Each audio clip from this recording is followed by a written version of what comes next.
আপনি নামেন। সবাই ভিডিওটা ভালো করে দেখবেন এবং দেখেন আমার সাথে কি হয়। ও আমাকে ধরতে গেছি আর ওর সাথে সাথে দরজা আটকাই দিছে, গ্লাস ভেঙে। দেখেন আমার কি অবস্থা।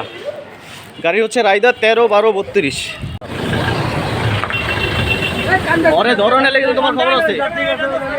আরে ধরো ধরো, ওরে না ধরতে লেগে কিন্তু খবর আছে কই দিলাম। এবারে তুই গাড়ি টানছিস না বেটা, এই টান দে বেটা, তুই গাড়ি বেটা কিভাবে চালাচ্ছিস? এবারে টান দে। এতগুলো যাত্রী দেখেন, প্রত্যেকটা যাত্রীর মানে জীবনের মায়া করতেছে না এরা। এখানে ঘটনা যেটা হচ্ছে সেটা এখন আপনাদের একটু বুঝিয়ে বলি।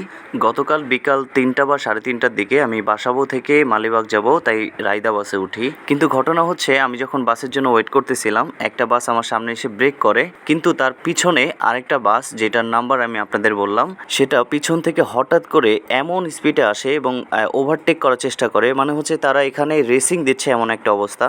এই অবস্থায় আমি যখন উঠি, এক পা যখন আমার গাড়িতে, আরেকটা পা ওঠার আগেই সে আমাকে প্রচণ্ড জোরে আঘাত করে এবং আমি সেখান থেকে পড়ে যাই। আল্লাহ আমাকে বাঁচাইছে যে আমি গাড়ির চাক্কার নিচে যাই নাই, না হলে আমি এখানে ডেড হয়ে যেতাম। ওই গাড়িটা না ধরতে পারলে তোমার খবর আছে। এতক্ষণ আমি ভিডিও করতে পারিনি, কারণ হচ্ছে আমি রিক্সে ছিলাম।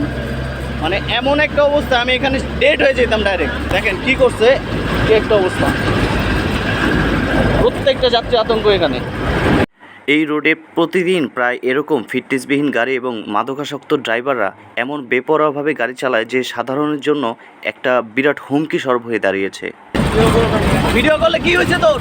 গাড়ি চালা, তোর খবর আছে। ফাজলামি মারাও, একই মানুষের কি জীবনে দাম নাই? এই সামনে নাও, ডানে নাও, ডানে নাও, ডানে নাও, সোজা যাও, যাও, ওটা ধরো, ওটা ধরতে বলছি, ওটা ধরতে বলছি, যাও, ওটারে ধরতে বলছি, যাও। গাড়ি থামাস কেন তুমি?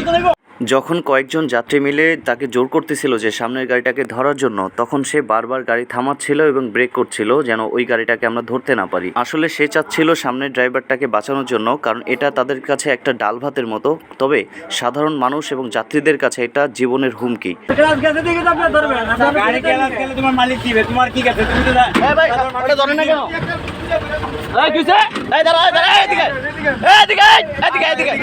সামনেটা ধরেন, ওর দোষটা ওর। এদের এসব বেখেয়ালিপনা এবং বেপরোয়াভাবে গাড়ি চালানোর জন্য প্রতিদিন প্রায় অনেক দুর্ঘটনা ঘটছে এবং প্রাণহানির ঘটনা এরাই ঘটাচ্ছে। এদেরকে না থামালে এই রুটে প্রায় প্রতিদিনই এরকম প্রাণহানির ঘটনা ঘটতেই থাকবে।